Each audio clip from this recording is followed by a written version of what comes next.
আমি সামগ্রিকভাবে একটা বিষয়বস্তু উপস্থাপনের চেষ্টা করেছি যাতে আপনি একটু বোধগম্যে নিতে পারেন আর আপনি আপনার জীবনের মূল্যবোধটুকু অন্তত আপনি নিজে বুঝতে শিখুন। আমি যদি আমাকে না চিনি, পৃথিবীর লোক কেন আমাকে চিনি? আমি যদি আমাকে বিশ্বাস না করি, তাহলে দেবীপুরের লোক কেন আমার বিশ্বাস করতে যাবে? আমি যদি আমার উপরে আস্থা রাখতে না পারি, তাহলে দেশের জনগণ কেন আমার উপরে আস্থা রাখতে যাবে? আমি বলছি কি, আপনি একটু আপনাকে চেনার চেষ্টা করুন। আপনি কিন্তু খুব ভাগ্যবান, আপনি কিন্তু অনেক দামি, আপনি কিন্তু অনেক মানি, আপনার কিন্তু অনেক মর্যাদা আছে। আপনি একটু নিজেকে চিনতে শিখুন, একটু নিজেকে বুঝতে শিখুন।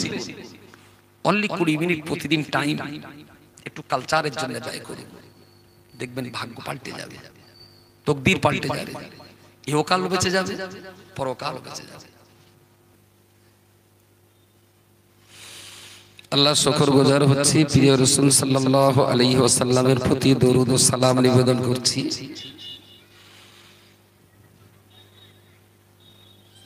এবং যাদের আর্থিক, দৈহিক এবং মানসিক প্রচেষ্টার ফলে আজকের এই জ্ঞান চর্চার পরিবেশ সম্ভব হয়েছে, তাদের সকলের প্রতি আমি শ্রদ্ধা নিবেদন করছি।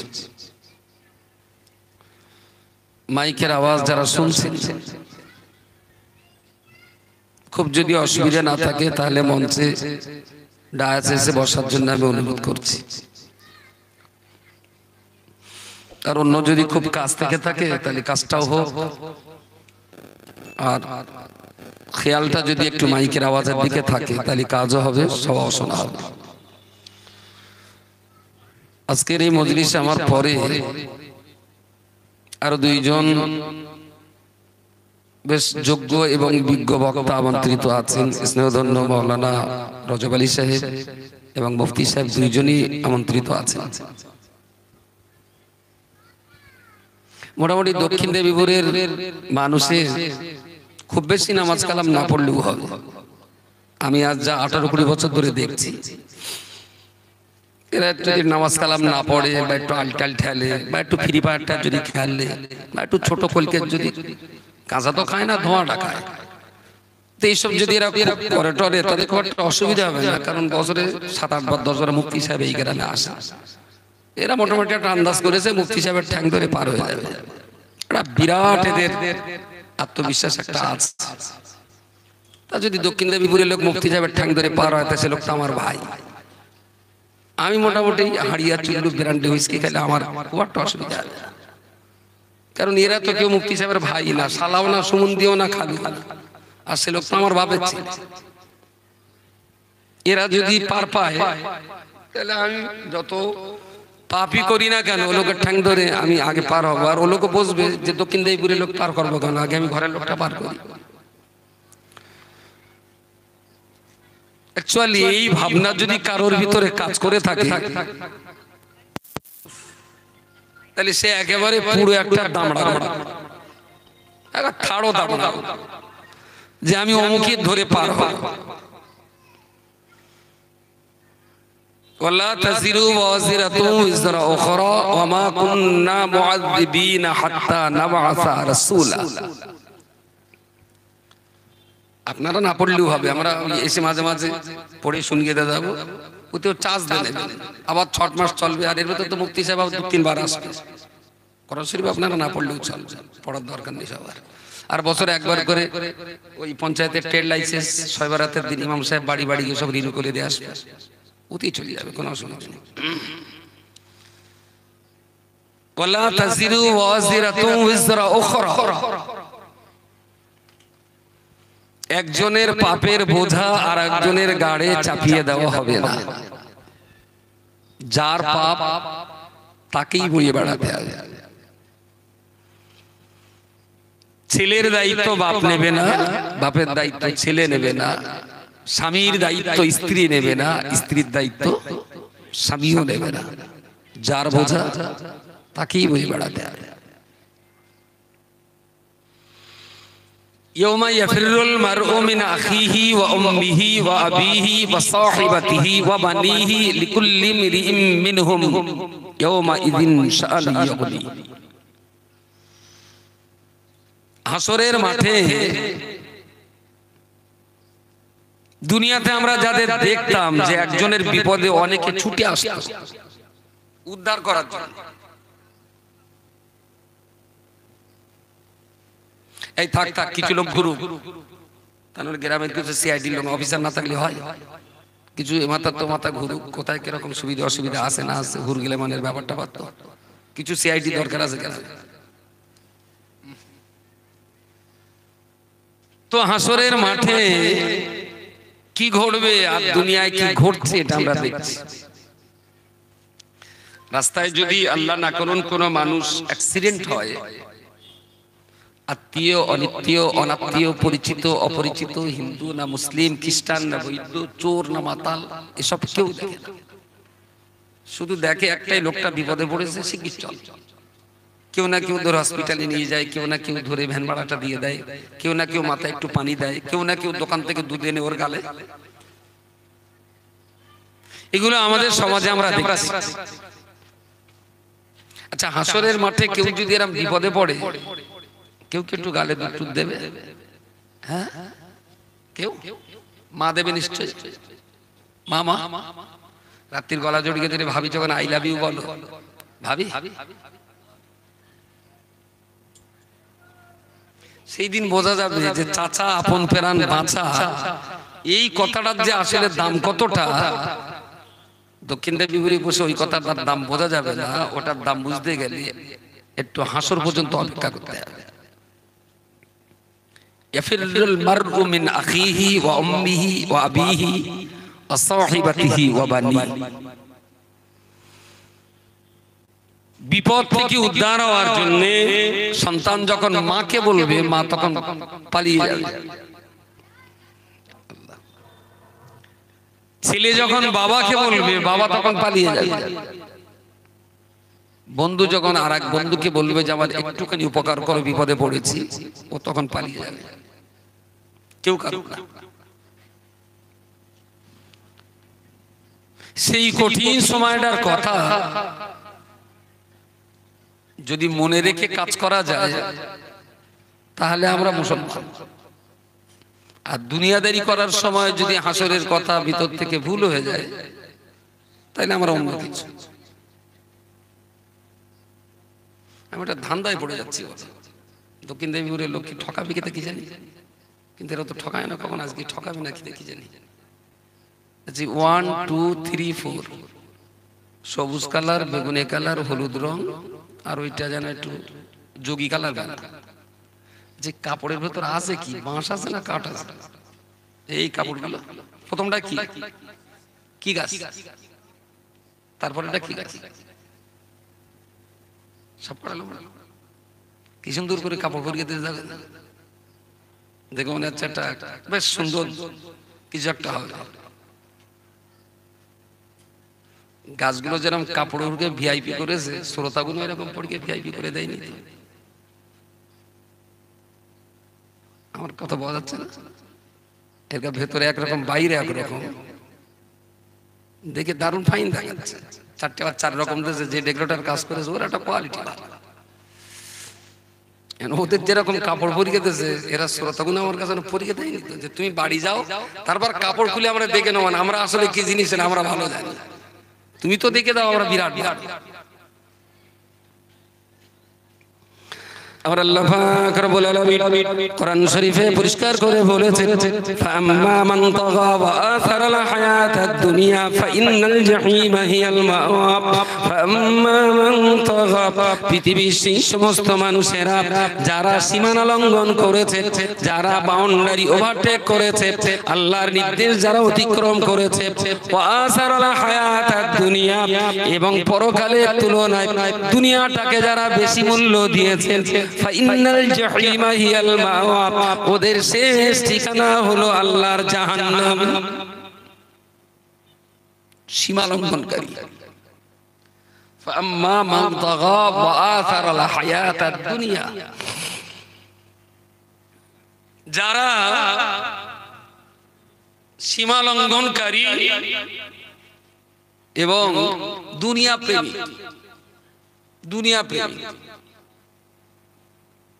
যে এই দুনিয়া থেকে আর না মরলি বোধহয় ভালো হয়, এখানে যদি থাকা যেত খুব ভালো হতো, অনন্ত অসীমকাল থাকতে পারতাম।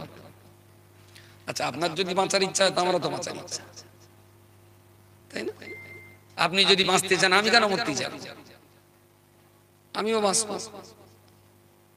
ধরুন পৃথিবীতে আল্লাহ মৃত্যু বন্ধ করে দিলেন, কেউ মরবে না, সবাই বেঁচে থাকবে। আচ্ছা, নবী আদম থেকে নিয়ে এই পর্যন্ত পৃথিবীতে যত মানুষ জন্ম নিয়েছে, আর যত গরু, যত খেকসেল, শের, বনবিড়াল, ছাগল, হনুমান, হাঁস, যা যা দুনিয়ায় জন্ম নিয়েছে, এরা যদি একটাও না মরতো, আপনার কি পাঠাবার কোনো জায়গা ছিল বলে মনে হয়? হ্যাঁ, তাহলে অন্য লোক মেরে সেই সিট খালি করে সেই সিটে কিন্তু আপনার ঢোকানো। আগে তো ছিল দুনিয়াতে মানুষ, তাহলে কিছু মেরে সিট খালি করে সেই খালি সিটে তুমি ভাই যদি অন্য লোকের মেরে তার সিটি তুমি বসতে পারো, তাহলে তোমার পেছনে তো আর একটা লোক আছে, সে তোমার মেরে আবার তোমার সিটি কথা বলে, তাহলে তুমি পরের সিটি বসবা, তাহলে লোক তোমার সিটি বসবে না কেন? মরাটা না পৃথিবীর জন্য একটা রহমত, একটা নিয়ামত। পৃথিবীতে মরণ আছে বলে এখনো দুনিয়াটা ঠিক আছে। যদি মরণ না থাকতো, বলেন বলেন, যদি মরণ না থাকতো, হ্যাঁ, ট্যাংরা মাছ যদি মরণ না হতো, ট্যাংরা মাছ কি রেঁধে খাওয়ার কোনো লাইন ছিল? আর ওজা জিনিস যদি কেউ মনে করতো ওই ট্যাংরা মাছ খাবো, তত মরবে না, মরণ নেই পৃথিবীতে। তাহলে ওই মাল গালে গিলতে যাওয়ার সময় যদি মাছ গানে গিয়ে কাঁটা বেঁধে যেত, এগোবেও না, ব্যাপারটা কি ভালো হতো? তাহলে মরণ ছিল বলেই পয়তি ট্যাংরা গুলো কি সুন্দর ভাজি করে গিলতিস, বলুন দেখি। যদি মরণ না থাকতো, বলেন বলেন, পৃথিবীতে খাওয়ার মতো কিছু থাকতো না। তো আল্লাহর এই জমিনে আল্লাহ পরিষ্কার বলেছেন, ফাম্মা মান তাগা, যারা বাউন্ডারি অতিক্রম করেছে, যারা সীমানা লঙ্ঘন করেছেন, এবং যারা দুনিয়াটাকে বড্ড বেশি প্রেম করে ফেলেছে, তাদের শেষ ঠিকানা হলো জাহান্নাম। শেষ ঠিকানা জাহান্নাম। প্রত্যেক জিনিসের একটা সীমা আছে, সীমানা। এই সীমা বা সীমানা আপনি কিন্তু মেনে চলতে পারবেন, অবশ্যই। আপনার পেটে খিদে আছে 1 কেজি, আল্লাহ সীমানা বেঁধে দিয়েছেন, 600 গ্রাম খাবেন, বড্ড জোর 700 গ্রাম খাবেন, আর 300 গ্রাম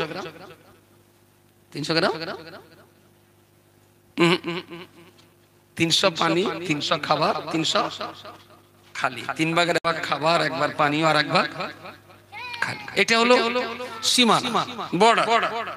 এখন যদি আপনি মনে করেন যে আমার টাকা আমার পেট, আমার জুতি আমি খাবো, এখানে আল্লাহর কি বলার আছে? তাহলে তারা সীমানা লঙ্ঘনকারী। আর সীমানা লঙ্ঘনকারীর শাস্তি আমরা তো ভালোই বুঝে নিয়েছি। একেবারে মিনাল মাহাদি ইলাল্লাহ, মায়ের কোল থেকে আর কবর পর্যন্ত খাওয়া পেওয়া, আমাল, ইবাদত, শিক্ষা দীক্ষা, চাষাবাদ, ব্যবসা বাণিজ্য, চাকরি বাকরি, আয় রোজগার, প্রত্যেকটা জায়গাতেই একটা সুনির্দিষ্ট সীমারেখা আছে। এই সীমারেখা কেউ যদি অমান্য করে, তাহলে নিশ্চিত তার জন্য জাহান্নাম অপেক্ষা করছে। রব্বুল আলামিন কোরআন শরীফের পরের অংশে বলেছেন, আম্মা মান খাফা মাকাম রাব্বিহি ওয়া নাহান নাফসা আনিল হাওয়া ফাইন্নাল জান্নাতা হিয়াল মাওয়া। পৃথিবীর মনুষ্য জাতি, ওয়া আম্মা মান খাফা মাকাম রাব্বিহি, আল্লাহ পাকের সামনে দাঁড়াতে হবে, আল্লাহ সেই দরবারে হাজির হতে হবে।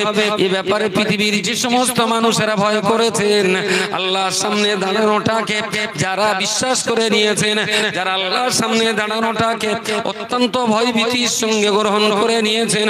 ওয়ানাহান নাফসা আনিল হাওয়া, আর নিজের আত্মা, নিজের মন, নিজের নফস যেটাই চাইবে সেটা নয়, বরং নফসের সঙ্গে যারা লড়াই চালিয়ে গেছে, ফাইনাল জান্নাতা হিয়াল মাওয়া, যারা আল্লাহকে ভয় করেছেন, নফসের সঙ্গে জিহাদ করেছেন, আল্লাহ পাক তাদের সম্পর্কে বলেছেন ফাইনাল জান্নাতা হিয়াল মাওয়া, ওদের শেষ ঠিকানা দয়ার জান্নাত। জোরে বলুন সুবহানাল্লাহ। সুবহানাল্লাহ বলেছে সবাই, জান্নাত থেকে বলবেন। হ্যাঁ, এখন না বললে অসুবিধা নেই। আর দুনিয়ায় তো পাপের জায়গা, পবিত্র নাম আর এখানে না নেই, একটু জান্নাতে গেলে আল্লাহ টাকাটাই করবেন, এখানে বেশি টাকাটাই করলাম। ফাইনাল জান্নাতা হিয়াল মাওয়া, কাদের জন্য? না যারা দুটো কাজ করবে। এক নম্বর হলো আল্লাহর হিসাবের ভয় রাখতে হবে, আর দ্বিতীয় নম্বর হলো নফসের সঙ্গে লড়াই করতে হবে। আরএসএস সঙ্গে না, বিজেপির সঙ্গে, ইহুদির সঙ্গে, খ্রিস্টানের সঙ্গে, এদের সঙ্গে লড়াই করার কথা আল্লাহ বলেন। কোরআনের এই আয়াতটা আল্লাহ বলেছেন নফসের সঙ্গে, ওয়ানাহান নাফসা আনিল হাওয়া, যারা নফসের বিরুদ্ধে চলে। আমরা না বিজেপির সঙ্গে লড়াই করার স্বপ্ন দেখি, আরএসএস এর সঙ্গে লড়াই করার স্বপ্ন দেখি, কোথায় সেই প্যালেস্টাইনের উপরে ইসরায়েল হামলা করছে। ও মাঝে মাঝে চার দোকানে বসে যাওয়া হয় না, একেবারে ইমান যে নেই তা না, জাজবাটা আছে, চার দোকানে বসে বেশ ঠাঙের উপর ঠাঙতে।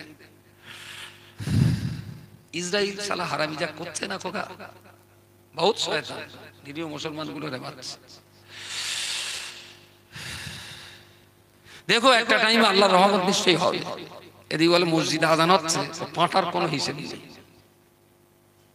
পাঁটার দোকানে বসে বসে বিড়ির ভাষায় চুমু দে, প্যালেস্টাইনের, ইসরায়েলের হাত থেকে প্যালেস্টাইনকে বাঁচাবার স্বপ্ন দেখতেছে, বিড়ির ভাষায় চুমু দে।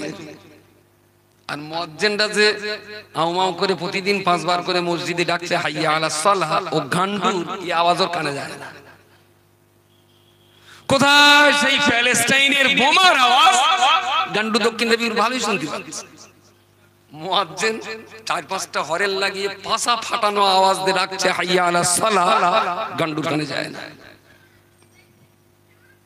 বিড়ির ভাষায় চুমু দে, ইসরায়েলের সঙ্গে জিহাদ করার স্বপ্ন দেখে, বিশাল। আর ওসব লোকের সঙ্গে না মুখ লাগানো ঠিক না, কারণ ওরা এত পরিমাণ ইটেল হাদিস বলবে, আপনি কোনো কুল কিনারা খুঁজে পাবেন না। প্রচুর ইটেল হাদিস ওদের কাছে আছে। ওয়াইদা খাতাবাহুল জাহিলুনা ক্বালু সালামা, আল্লাহ বলেছেন দিন সম্পর্কে যারা জাহেল ওদের সঙ্গে তর্ক বিতর্ক না করে দেখা হলে সালাম আলাইকুম, ওয়ালাইকুম সালাম, বাসাই পর্যন্ত।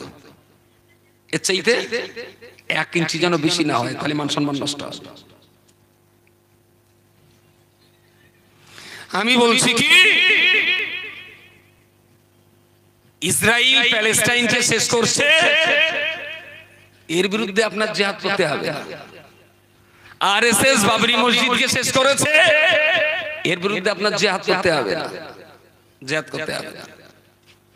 আপনি একটু আপনার নফসের বিরুদ্ধে জিহাদটা করবেন, আর কারোর বিরুদ্ধে জিহাদ করতে লাগবে। নিজের কুপ্রবৃত্তি, যেটা কুপ্রবৃত্তি, এইটার বিরুদ্ধে যদি একটু জিহাদ করতে পারেন, আপনি সফল, আপনি জিতে যাবেন, আপনি জয়লাভ হবেন। বাইরের শত্রুর সঙ্গে লড়াই করা খুব সহজ, কিন্তু ভিতরের শত্রুর সঙ্গে লড়াই করাটা খুব কঠিন এবং খুব সহজ। আমি আপনাকে সেইটা বলছি। তো আমরা যারা ইসলাম ধর্ম অবলম্বী মুসলিম, যদি একদিক দিয়ে হিসেব করা যায়, আমরা কিন্তু খুব ভাগ্যবান। সত্যি সত্যি আমাদের খুব কপাল ভালো, ভীষণ কপাল ভালো, যে আল্লাহ আমাদেরকে ইসলামের ঘরে পাঠিয়েছেন। সুবহানাল্লাহ বলে। যদি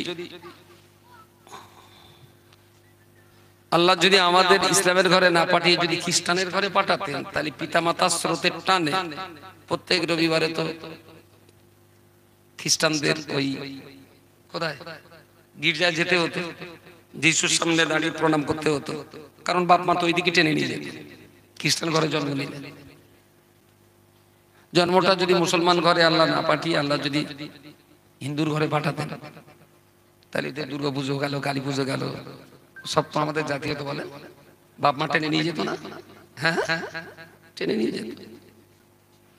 তো আল্লাহ আমাদেরকে যে একত্ববাদের ঘরে, ইসলামের ঘরে, কোরআনের ঘরে যে আল্লাহ পাঠিয়েছেন, তার জন্য আমরা খুব ভাগ্যবান। আমাদের কপাল খুব ভালো। যদি আমরা একটু যদি বুঝতে শিখতাম, একটু যদি আমরা নিজেরা নিজেদেরকে নিয়ে যদি ভাবনা চিন্তা করতে পারতাম, মনে হয় সমাজে এত নসিহত করা লাগতো না, লাগতো না, লাগতো না। আরে নসিহত যা হচ্ছে না, হজও করে যাচ্ছে, কিন্তু ফয়সালা দিনের শেষে ন্যায্য পাওনা। আমার কিছু মামু আর আপনাদের কিছু মামি, এই হলো পাওনা। আমরা বাড়ি যাওয়ার সময় কিছু টাকা পাবো, আর আপনার বাড়ি যাওয়ার সময় কিছু বলেন তারপর পাবেন। আপনাদের মালটা পেটে করে যাবে, আর আমাদের মালটা পকেটে করে যাবে। বাকি আপনি যেটা পেটে করে নিয়ে গেলেন, কালকে রাত 12টার সময় সেটা আবার চেম্বারে পাওয়া যাবে। আর আমি যেটা পকেটে করে নিয়ে যাচ্ছি, কালকে রাত 12টার পরে ওরা পেট্রোল পাম্পে পাওয়া যাবে, কারণ আমি তেল কোনের সময় ওরা মাল লেগে কান পেলে। অ্যাকচুয়াল ধর্ম সবারটা তো যে কলবে গ্রহণ করতে হয়, কলবের ভিতরে গ্রহণ করতে হয়, সে ধর্ম সভা খুব একটা হয় বলে আমার মনে হয় না। যারা করতে আসে তাদেরও জুত বরাত একরকম, আর যারা নীতি আসে তাদের তো জুত বরাত মাশাআল্লাহ আরো বরকতপূর্ণ। বক্তা দেবে দুধ, ও বাড়িতে এনেছে ঝুড়ি, তা ঝুড়িত করে দুধ কোনোদিন বাড়লে দান যায়? কখনো হয়? প্রিয় শ্রোতা মণ্ডলী, মনে রাখুন, আল্লাহ পাক রব্বুল আলামিন আমাদেরকে বড় সৌভাগ্যবান করে, বড় পুণ্যবতী করে দুনিয়াতে পাঠিয়ে দিয়েছেন। আমরা বড় পুণ্যবান, বড় সৌভাগ্যবান। কোরআনের ঘরে জন্ম নিয়েছি, ইসলামের ঘরে জন্ম নিয়েছি, জন্মগতভাবে আল্লাহর নামটা শুনতে পেয়েছি, রাসূলুল্লাহর নামের আওয়াজ শুনেছি। মুসলিম মহল্লাতে জন্ম নেবার কারণে প্রতিদিন মুয়াজ্জিনের আযান আমরা কানে শুনতে পেয়েছি। আশহাদু আল্লা ইলাহা ইল্লাল্লাহ, আশহাদু আন্না মুহাম্মাদুর রাসূলুল্লাহ, হাইয়া আলাস সালাত। কি সুন্দর ভাবে ইসলামের একত্ববাদের আওয়াজ, নামাজের আওয়াজ, সফলতার আওয়াজ, আমার নবীর সাক্ষ্যের আওয়াজগুলো আমরা বাচ্চা বয়স থেকে শুনে এসেছি। কিন্তু দুর্ভাগ্য পোড়া কপাল আমাদের, এত সুন্দর পরিবেশ, এত সুন্দর জায়গায় জন্ম নেওয়ার পরেতেও ইসলাম আর মুসলমান আমরা বুঝতে শিখলাম না। যদি আমার গোনা ত্রুটি বিচ্ছেদ হলে ক্ষমা করেন, আর দক্ষিণ সবই তো চেনা পরিচিত লোক, এখানে তো আর অপরিচিত কেউ নেই, সব নিজেরা নেই। আচ্ছা, এখানে একটা লোকের বললাম, চাচা তুমি মমতা ব্যানার্জি চেনো? তো দেখো দিন কোকা আঙ্গা মুখ্যমন্ত্রী না, খুব চিনি। আমি তা ওনার সম্পর্কে তোমার কিছু জানাটা না? হ্যাঁ, আঙ্গা কোচিনবার ভান্ডারে টাকা দেয়, তারপর আমি বুড়ো হয়েছি বলে আমারও 1000 করে দেয়। তারা আঙ্গা কোচি স্কুলে যায়, ওর একটা সাইকেল দিল। তারপর বুড়ো কোচিরা সে আবার স্কুলে গিয়ে টিফিন নিয়ে যায়, প্রতিদিন খিচুড়ি দেয়। তারপর সে একদম খুচরো কোচিরা, সেও ICDS দেয়, তারও খিচুড়ি দেয়, ডিম দেয়, ছাতু দেয়। তারপরে আমার কোচিরার বছরে 1000 করে টাকা পায়। তার আঙ্গা মেজে বৌমাটার সে কলেজতে পড়ে গিয়ে দাঁত ভেঙে গেল, হসপিটালে লেগে গেল, তার টাকা লাগেনি কোকা, 1.5 লাখ টাকা ওই স্বাস্থ্যসাথী কার্ড দিয়ে কেটে নিল। তার মানে মমতা ব্যানার্জির বরকতার ফজিলত বলা শুরু করবো, তার বন্ধ করবে না। ওই ভাব বলে যাবে, ওই ভাব বলে যাবে, যতক্ষণ ব্রেক না করে। চাচা থামো দিন। তাহলে কেন খোকা? আমি কৃষক বন্ধুটা বলবো না? ও তো টাকা পাই তো। দেখো দিন সেবার ঝড় হয়ে গেল, আমার 12,000 টাকা দিল মমতা ব্যানার্জি, আমি কেন বলবো? চাচা তা তুমি একটু থামো, আমার একটু বলতে দেবো। দেখো দিন বৌমা তোমার মরিয়ে গেল, স্বাস্থ্যসাথীর কার্ড ছিল বলে বেঁচে বাড়ি। ভালো চাচা হযরত মুহাম্মদের চেনো? হ্যাঁ, আমার সোনার চাঁদ নবী, আমাদের নবী হয় হযরত মুহাম্মদ। আমি একটু হযরত মুহাম্মদ সম্পর্কে একটু বলো দিন, কি জানো? তাই দেখো, আমরা মুখ্য সুখ্য লোক, আমরা কি অত জানি? ওই হুজুররা আলেম মৌলুকি লোক, ওরাই সব জানে টানে। আমি তুমি কি জানো? তাহলে মক্কায় জন্ম নিল, তার মানে কি এরা মেরে বেরিয়ে তেড়িয়ে দিল বলে লোক মদিনায় গেল। তারপর মদিনায় গিয়ে কিছুদিন থাকার পর শুনেছি মরে গেছিল, কারণ কবর দেওয়া আছে। আর আমরা মুখ্য সুখ্য লোক, আমরা কি আর অত জানি? পুরো খেলা। ও তখন মুখ্য সুখ্য আর কিছু জানে না। নবীর কথা বলতে বললে আমার মনে হয় খুব কম মুসলমান আছে যারা 5 মিনিট বলতে পারবে। আকসার 1-2 মিনিট বলে পুরো ঠান্ডা, আর এগোতে পারবে না। তা নবী সম্পর্কে জানে না, তা বলবে না। শেষটা বললি বলেন, আমি যদি সেই যুগে হতুম না তাহলে সব বলতে পারতাম, আমি কি তখন ছিলাম না, কিন্তু আমি জানবো। আপনি সেদিন ছিলেন না, আপনি সেদিন থাকবেন না বলেই তো নবী বলেছেন তারাকতু ফীকুম আমরাইন লান তাদিল্লু মা তামাসসাকতুম বিহিমা কিতাবুল্লাহ ওয়া সুন্নতি। সুবহানাল্লাহ। আরে আপনি থাকবেন না বলেই তো নবী আগাম আপনার জন্য দুটো জিনিস দিয়ে গেছেন। নবীর জমানায় ছিলেন না বলেই আপনাকে জানবার আর জানাবার জন্যই তো দুটো জিনিস রাসূল লিখে গেছেন। প্রিয় নবী আমার বিদায় হজ্জের সময়তে আরাফা আপনার হজের ময়দানে আরাফাতের মাটিতে আল কাসওয়া নামী উটের পিঠে দাঁড়িয়ে উনি যখন খুতবা প্রদান করছেন, ওই খুতবা দেওয়াকালী একটা টাইমে নবী বললেন, বাবা সাহাবী, আজকে এবছরে হজ কার্য সুসম্পন্ন করতে এসেছি, আগামী বছর এই ময়দানে আবার লক্ষ লক্ষ মানুষেরা হজ করবার জন্য এই ময়দানে জমা হয়ে যাবে।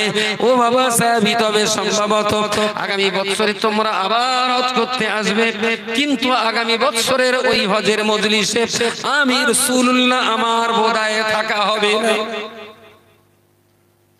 মনে হচ্ছে আমার থাকা হবে না। কোথায় যাবে? বলেন আমাকে আল্লাহ তুলে নেবে, মনে হচ্ছে তুলে নেবে।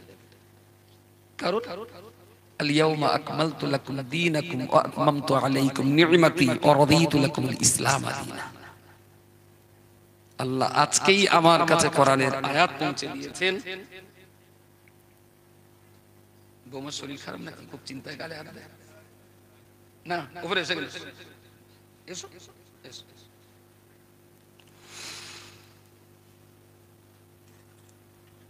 সবাই বলে ধর্মসভা জান্নাতের বাগান, কিন্তু সুমন্দিরা ঢুকতে চায় না।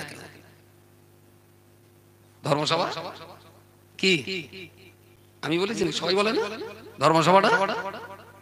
ও তো বাচ্চা মানুষ, এখনো বুঝতে শিখেছি, ওরা এখনো বোঝার সময়ও হয়নি আর বুঝতে শিখেনি। কত মলচা আছে, হুজুর আঙ্গা গ্রাম একটা জান্নাতের বাগান বসবো, একটা অজব, আপনার একটা আসতে আর কবে? আমি ফাল্গুন মাসের 23 তারিখে 24 তারিখ। তাহলে তোমার ডায়েরি খালি আসলে লিখে না, লিখে না। তাহলে যদি সময় করে আসবেন তাহলে বাবা একটু খরচ খরচাটা বলে নিলে হতো। তা কত দিতে হবে? তা বলছে জানো তো আমার নতুন গাড়ি, পাকাটা এবার, তা অন্তত 1025 টাকা দিও। তাই বলি শালা এরাই তো বলে ধর্মসভা জান্নাতের বাগান, তো ও শালারে বলতে জান্নাতে ঢুকতে টাকা চাচ্ছে, বুঝতে পারেন? ওরাই তো বলে যে ধর্মসভা যেখানে আল্লাহ, যেখানে নবী শরীয়তের কথা আলোচনা হবে, সেটা হলো জান্নাতের বাগান। আমি তোরে বললাম বাগানে ঢোক, বলে 30,000 টাকা দিতে হবে। এই শালা যদি টাকা না দেয় তাহলে জান্নাতে যাবো না। তাহলে চুক্তি করা পার্টি, এসব পার্টি যাবে কোনে? তাইলে টাকা না দিলে তো যা ঢুকবে না, তাহলে ঢুকবে কোথায়? কথা বলে জায়গা তো দুটো, জান্নাত আর দুটো জায়গা ছাড়া তো 3টে জায়গা নেই। তো জান্নাতে ঢুকতে গেলে যদি টাকা চায়, আমি বললাম টাকা দিতে পারবো না, তাহলে তোর কাছে জান্নাতে যাবোই না। তুই যদি ভাই জান্নাতে না ঢুকিস তা ঢুকবি কোথায়? কোথায়? আর ফতোয়া দেওয়ার দরকার আছে? তো ছেলে মানুষ এখন জান্নাত জান্নাত বোঝে না। কত সেনা পাকা পাকা খেয়ে বিনা টাকায় তাই জান্নাতে ঢুকতে চায় না। আর তো বাচ্চা মানুষ। যেটা বলছিলাম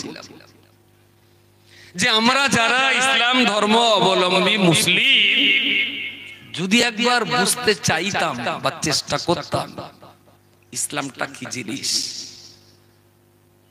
তাহলে আমাদের জীবন ধারণের মান এইরকমটা থাকতো না। আরো অনেক শান্তিপূর্ণ হতো, অনেক আনন্দের হতো, অনেক সুখের হতো, অনেক মজাদার হতো। আমরা ইসলাম বুঝতে পারি। যদি গ্রাম ভিজিট করে এক এক করে ইন্টারভিউ নেওয়া হয় যে হযরত মুহাম্মদ সাল্লাল্লাহু আলাইহি ওয়াসাল্লাম সম্পর্কে আপনি কি জানেন বলুন, ওই 1 মিনিট 2 মিনিট 3 মিনিট 5 মিনিট বলে সব ঠান্ডা হয়ে যায়। কোথায় একটা পড়েছি, আছে বুখারী শরীফে না, কোথায় একটা পড়েছি যে কবরে মান রাব্বুকা ওমা দীনুকা ওমান নবিয়ুকা, কেউ বলেছেন এই তিনটে প্রশ্ন হবে। আবার কোন কোন কিতাবে পড়েছি 5টা প্রশ্ন হবে। এই তিনটের সঙ্গে ওমা ইমামুকা ওমা কিবলাতুকা, তোমাদের কিবলা কি আর তোমাদের ইমাম কি। আবার কোন কিতাবে পড়েছি 6টা প্রশ্ন হবে। মান রাব্বুকা ওমা দীনুকা ওমান নবিয়ুকা ওমান ইখওয়ানুকা ওমা কিবলাতুকা, আরেকটা কি জানো, 6টা প্রশ্ন। একটা হাদিসে বুখারীতে পড়েছি কি কোথায় পড়েছি ওইটা মনে পড়ছে না, তবে পড়েছি ঠিক কোথাও না কোথাও। সেখানে দেখছি কবরে অত তত প্রশ্ন হবে না, প্রশ্ন একটা, অত প্রশ্ন 3টে না 5টা না 6টা না, কবরে একটাই প্রশ্ন। কি প্রশ্ন? প্রিয় নবী মুহাম্মদুর রাসূলুল্লাহ সাল্লাল্লাহু আলাইহি ওয়াসাল্লাম তিনি সাহাবীদেরকে লক্ষ্য করে বলেছেন, বাবা সাহাবী, আল্লাহ পাকের বান্দা ইন্তেকাল করবে, গোসল করবে, কাফন গোসল করানো হবে, কাফন দেওয়া হবে, জানাজা নামাজ পড়িয়ে কবরে দাফন করে দেওয়ার পরে ওই বান্দার কবরে একটা মানুষের চেহারা দেখিয়ে বলা হবে, মা কুনতা তাকুলু বিহাযার রাজুল, মা কুনতা তাকুলু বিহাযার রাজুল। ও আল্লাহর বান্দা বলো এই মানুষটা সম্পর্কে তুমি কি জানো? কাকে দেখানো হবে? রাসূলুল্লাহ সাল্লাল্লাহু আলাইহি ওয়াসাল্লামকে দেখানো। এই দেখানোটা নিয়ে অনেক রকমের ব্যাখ্যা বিশ্লেষণ হয়েছে। কেউ বলেছেন নবীর ছবি দেখানো হবে, কেউ বলেছেন না, মাটির তলা দিয়ে ওনার কবর আর রাসূলের মাজার, ওই কবরবাসী ওর কবর থেকে ডাইরেক্ট মদিনাতুল মুনাওয়ারাতে রাসূলুল্লাহর কবরের চেহারা দেখানো হবে। আবার কোন কোন ব্যাখ্যাকাররা বলেছেন না, যারা প্রকৃত অর্থে আশিকানে রাসূল, প্রিয় রাসূলের সরাসরি সেই সমস্ত কবরে নিয়ে যাওয়া, একদম ডাইরেক্ট থেকে জিজ্ঞেস করা, মা কুনতা তাকুলু বিহাযার রাজুল, এই লোকটা সম্পর্কে আপনি কি বলবেন, এই লোকটা সম্পর্কে আপনি কি বলবেন। তো যারা প্রকৃত অর্থে ইমানদার, খোদাভীরু, আল্লাহওয়ালা, নামাজি, পরেজগার, আশিকে ইলাহি, আশিকে রাসূল, তারা তো দেখি বলবেন আশহাদু আন্না মুহাম্মাদার রাসূলুল্লাহ সাল্লাল্লাহু আলাইহি ওয়াসাল্লাম। প্রথমেই বলবে আমি সাক্ষী দিচ্ছি যিনি হলেন আল্লাহর নবী মুহাম্মদ মুস্তাফা সাল্লাল্লাহু আলাইহি ওয়াসাল্লাম। বলুন সকলে সুবহানাল্লাহ। আর কোন প্রশ্ন লাগবে? নবীকে চিনে ফেলেছেন মানে আল্লাহ এক, এটা ও লোক নিশ্চয়ই জানে। ইসলাম ধর্ম ও নিশ্চয়ই জানে, কাবা কিবলা সে নিশ্চয়ই জানবে। তো একটা প্রশ্নের উত্তর দিয়েছে মানে সব প্রশ্নের উত্তরও জানা আছে। বাকি যারা ইসলাম সম্পর্কে পড়াশোনা নেই, গবেষণা নেই, ফিকির নেই, চেষ্টা নেই, জানার আগ্রহ, উৎসাহ, উদ্দীপনা নেই, ওদের কবরে যখন দেখানো হয়, তাই তো ওই নল্লি হাটগুলো তো দেখিনি তো কোনোদিন। তারপর ছেলে বেঁধেছি গাছারি সামনে, সেখানেও তো কোনোদিন দেখিনি। খোকা আমি চিনতে পারলাম না, কপাল শেষ। শুরু হবে 37 নম্বর মুকুদ্দে। হারামখোর, সৃষ্টি জগতের শ্রেষ্ঠতম নিয়ামত তুমি মুহাম্মদুর রাসূলুল্লাহকে চিনতে পারোনি মানে তোমার দুঃখ দুর্দশার আর কোনো শেষ নেই। একটাই প্রশ্ন হবে, আর ওই প্রশ্নের যে জবাব দিতে পারবে সব প্রশ্নই তার জানা থাকবে। আর ওই প্রশ্নটাকে কেউ যদি জবাব দিতে না পারে তাহলে কোনো প্রশ্নের উত্তর তার জানা যাবে। একটাই প্রশ্ন। প্রিয় শ্রোতামণ্ডলী, তাহলে আমি কি বলতে পারি না যে নবীকে কবরে দেখিয়ে জিজ্ঞেস করা হবে, মা কুনতা তাকুলু বিহাযার রাজুল, এই মানুষটা সম্পর্কে আপনার বক্তব্য কি? তাহলে এই বক্তব্যটা স্পষ্ট করার জন্য প্রতি 24 ঘন্টার ভিতরে, প্রতি 24 ঘন্টা আপনি চাষাবাদ করবেন, ব্যবসা বাণিজ্য করবেন, চাকরি বাকরি করবেন, আপনি আপনার সন্তান সন্ততির দেখভাল করবেন, জলকর করতে হবে, ইট ভাটা চালাতে হবে, দোকান চালাতে হবে, বিড়ি করতে হবে, তার মাঝখানে এখানে আবার আত্মীয় স্বজনের দেখভাল করতে হবে। ওগো আল্লাহর বান্দা, তার ভিতরে প্রতি 24 ঘন্টা টাইমের ভিতরে এমন 5টা মিনিট কি আপনার হয় না যে 5 মিনিট আপনি আল্লাহর জন্য ভাববেন, যে 5টা মিনিট আপনি আপনার নবীকে নিয়ে ভাববেন, যে 5টা মিনিট আল্লাহর দেওয়া কোরআন নিয়ে আপনি ভাববেন, যে 5 মিনিট আপনি ইসলাম ধর্ম নিয়ে আপনি ভাববেন।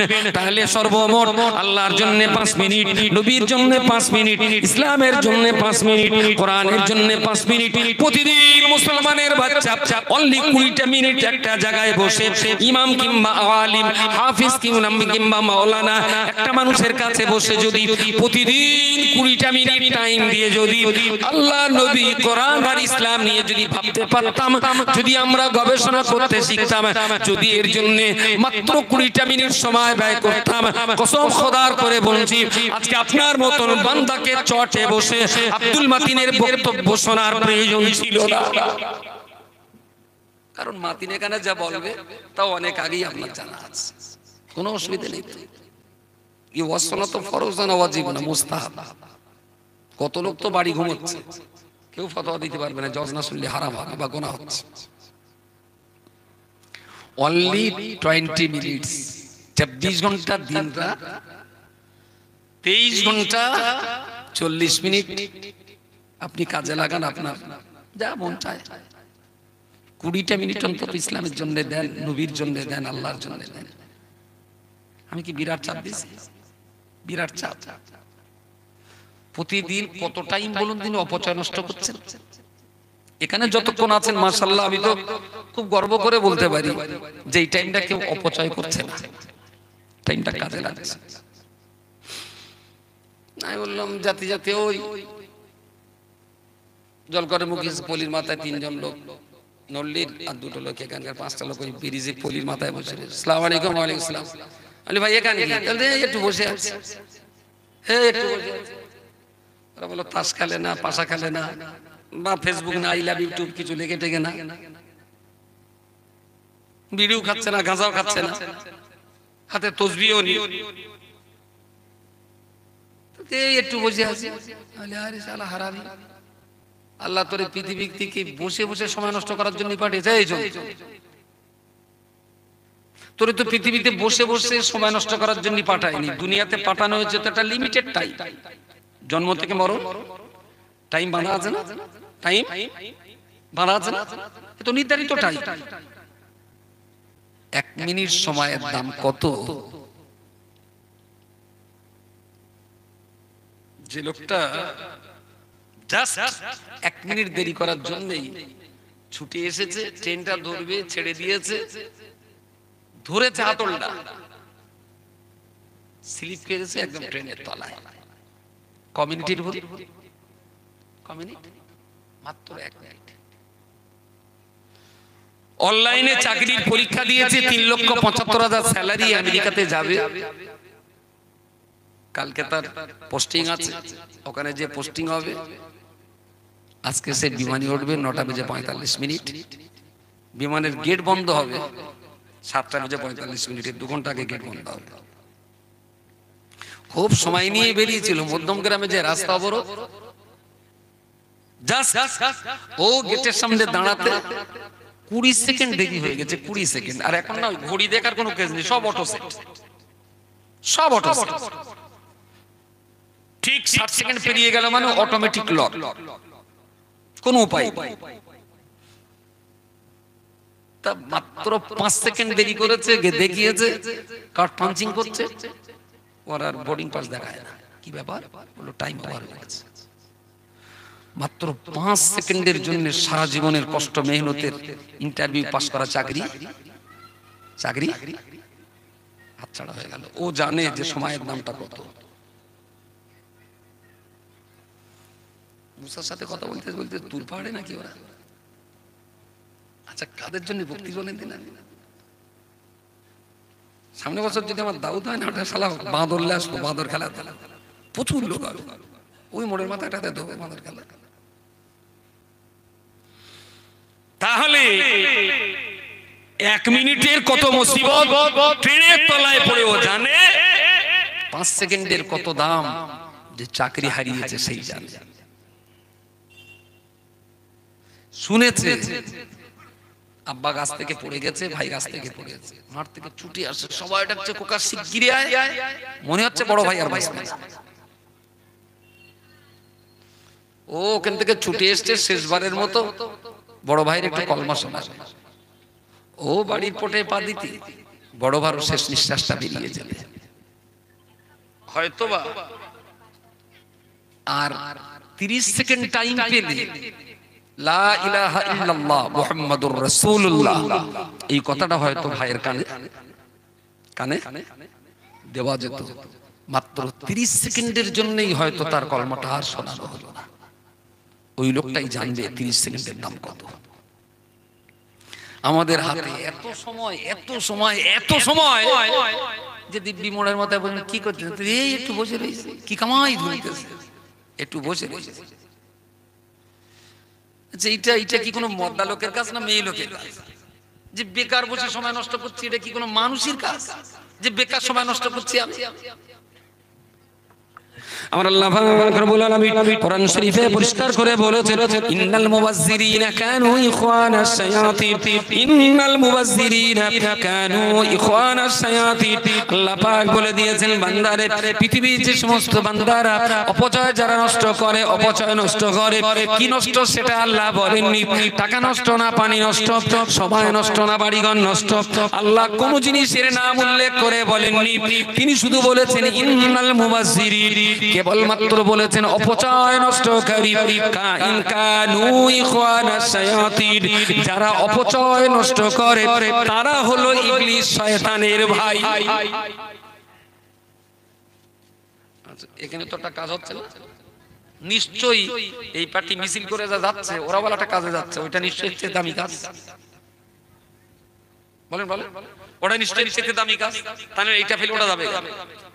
মানুষ তো সবসময় লাভ করে, আর আমিও লাভ করবো। আমি গেলে দেখলো এর কাছে দেখলো ভাই চিংড়ি মাছ, তেলাপিয়া মাছ কত, একটু তেলাপিয়া মাছ বলে 40 টাকা, সামনে দেখি এরকম তেলাপিয়া মাছ 30 টাকা, তাহলে মেয়ের কাছ থেকে তার কাছ থেকে ও মা ও পাশে লোক দেখতেছে ইলিশ মাছ 150 টাকা, মাছ ঝাড়ার বাড়ি ইলিশ মাছ লোক। পৃথিবীতে সবাই তো লাভ করে, এরাও নিশ্চয়ই চালাক কম না, জানে এখানে তো সজনে শাক হচ্ছে, সামনে এখানে খাসি গোস্ত আছে, ওরা সেই মজলিসে যাচ্ছে এখন। ওখানে আবার কত বৌদি তারা অপেক্ষা করছে, একটু আই লাভ ইউ বলবে, ও তাতে একটু আবার চুমু দেবে, বলবে ওয়েলকাম। সব পার্টি আছে, বিভিন্ন ডিউটি আছে এক একজনের এক এক জায়গায়, সেই সব ডিউটি পালন আছে। বুঝছি তোমার আর দল টল আছে নাকি? এই তো এসো এসো, হ্যাঁ 8-10 জন আছে না? নাম হলো উৎপাত সংঘ, উৎপাত সংঘ, ওরা একটা টিম আছে। দেখো ইন্নাল মুবাজ্জিরিনা কানু ইখওয়ানাশ শায়াতিন। আহারে আপনি আপনার জীবনের টাইমটা কাজে লাগাবেন না, সময়টাকে কাজে লাগাবেন না। সময়ের কি কোনো দাম নেই? বিকেলের পড়ন্ত বেলায় তো 4টে বসে তাস খেলতে, হরতন লিতন গোলাম ইসকমন নিয়ে মাল চালাচ্ছে, তাইলে এই বয়সে এখনো তাস খেলা গেল না। তাইলে আসলে খেলাধুলো না, এই একটু টাইম পাস করছে, টাইম পাস করছে। আমি টাইম পাস করতেছি, টাইম পাস তার মানে সময় পার করাচ্ছে। তাহলে তোর হাতে প্রচুর সময় আছে, তার টাকা যা যা জামানি আমার জামানি, আমি 50 গ্রাম ফলিডল তেলারি তুই খেয়ে তোর হাতে যখন সময় পার হচ্ছে না, তাই এক্ষুনি তুই আজরাইলি ডাক ডেকে বল আমি চলে যাবো, এখানে থাকতে ইচ্ছা হচ্ছে না, তাতে না ব্যাপারটা ঠিক সেরাম না। এই একটু টাইম পাস করছে, টাইম পাস মানে তো তাই যে তোর এত পরিমাণ সময় আছে, তোর সময় পার হচ্ছে না বলে তুই এটা সেটা করে সময় পার করাচ্ছিস। তা তুই আগে একবার চল যা, তাড়াতাড়ি যা, তুই শালা হারামি মরবে।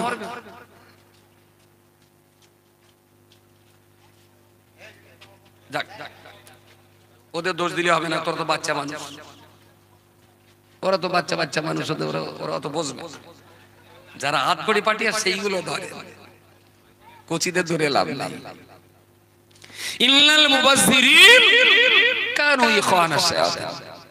ক্ষমা করবেন, মসজিদে কখনো কখনো দেশ বিদেশে ঘুরতে গেলে বিভিন্ন জায়গায় তো নামাজ কালাম পড়তে হয়, তারপর গাড়ি রাখতে যাই, মসজিদে গিয়ে দেখি একটা লোক পেশাব করে, প্রথমেই লুঙ্গিটা এখানে ধরলো, খামসা কেটে ধরে এইবার তোল, আমি তো এই অন্যদিক ফিরে কত তুলবেন তার তো ঠিক নিত, একদম তুলতে তুলতে পুরো আসমল্লা বন্ধ তুলে ফেললো।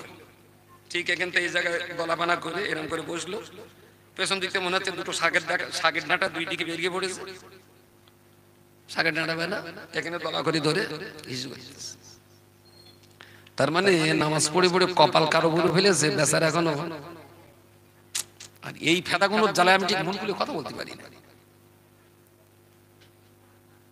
বুঝতে পারেন কে কথা বলেছে?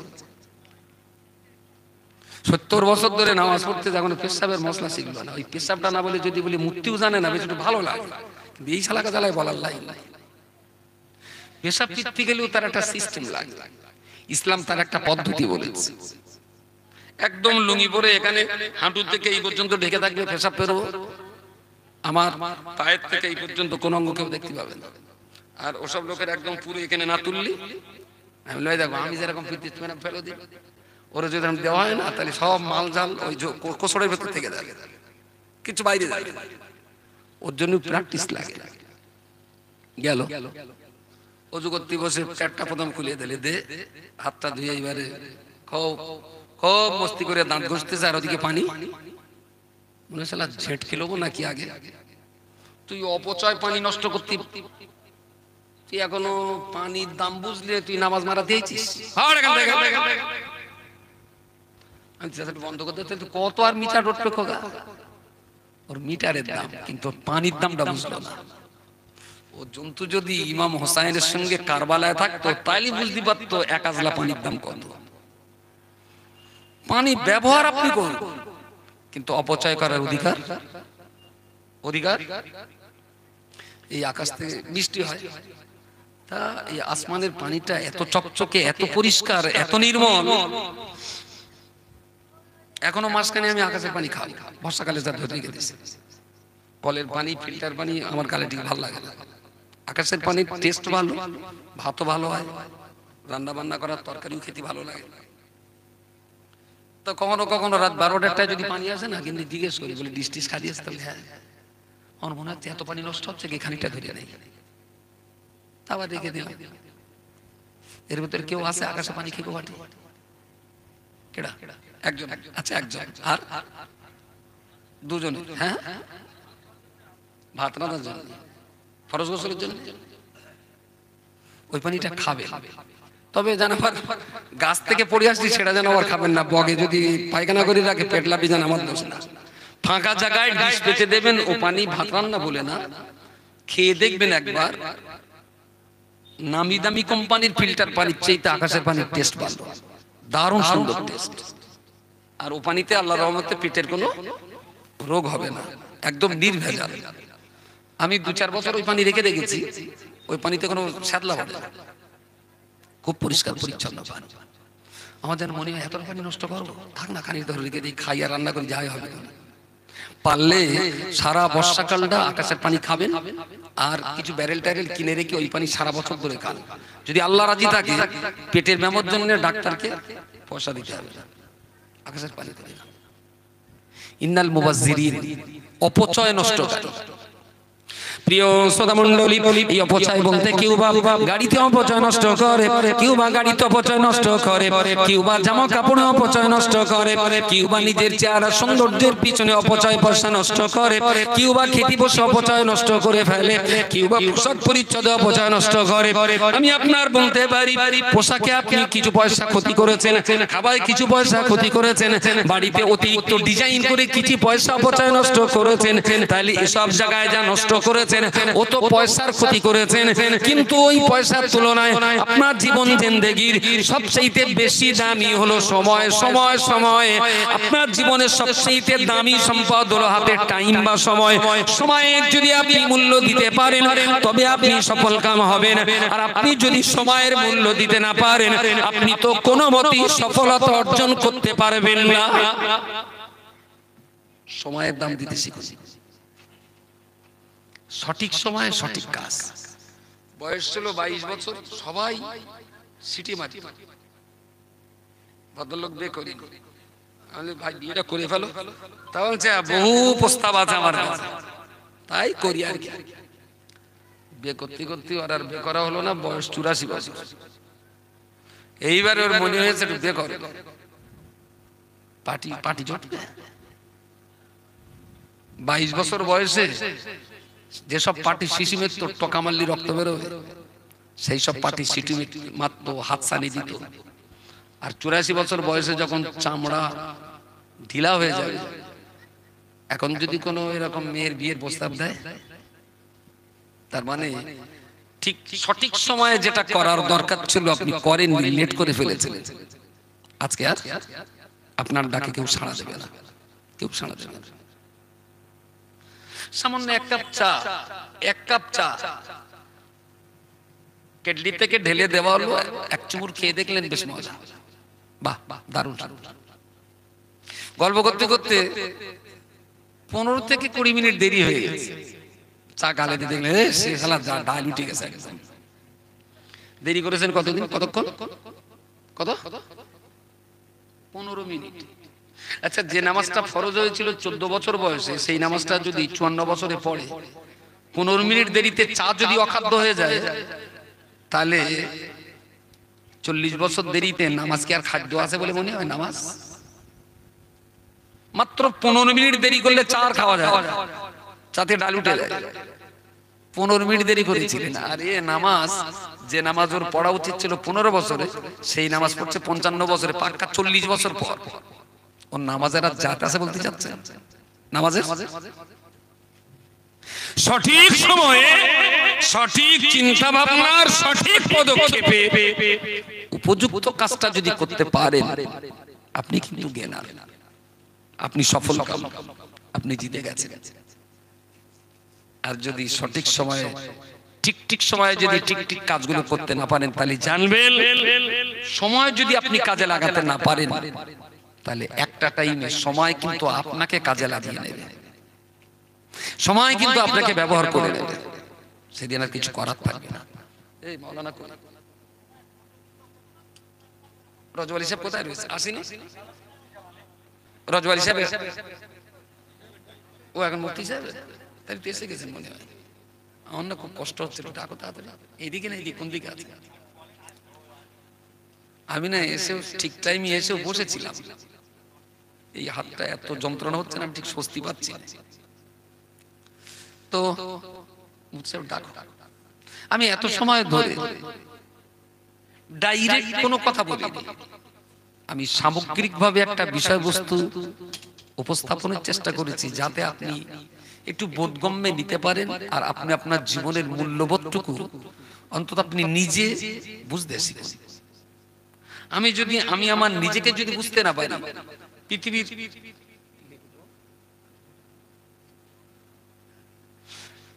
আমি যদি আমাকে না চিনি, পৃথিবীর লোক কেন আমাকে চিনি? আমি যদি আমাকে বিশ্বাস না করি, তাহলে দেবীপুরের লোক কেন আমার বিশ্বাস করতে যাবে? আমি যদি আমার উপরে আস্থা রাখতে না পারি, তাহলে দেশের জনগণ কেন আমার উপরে আস্থা রাখতে যাবে? আমি বলছি কি, আপনি একটু আপনাকে চেনার চেষ্টা করুন। আপনি কিন্তু খুব ভাগ্যবান, আপনি কিন্তু অনেক দামি, আপনি কিন্তু অনেক মানি, আপনার কিন্তু অনেক মর্যাদা আছে। আপনি একটু নিজেকে চিনতে শিখুন, একটু নিজেকে বুঝতে শিখুন। অনলি 20 মিনিট প্রতিদিন টাইম একটু কালচারের জন্য ব্যয় করুন, দেখবেন ভাগ্য পাল্টে যাবে, তকদির পাল্টে যাবে, ইহকাল বেঁচে যাবে, পরকাল বেঁচে যাবে।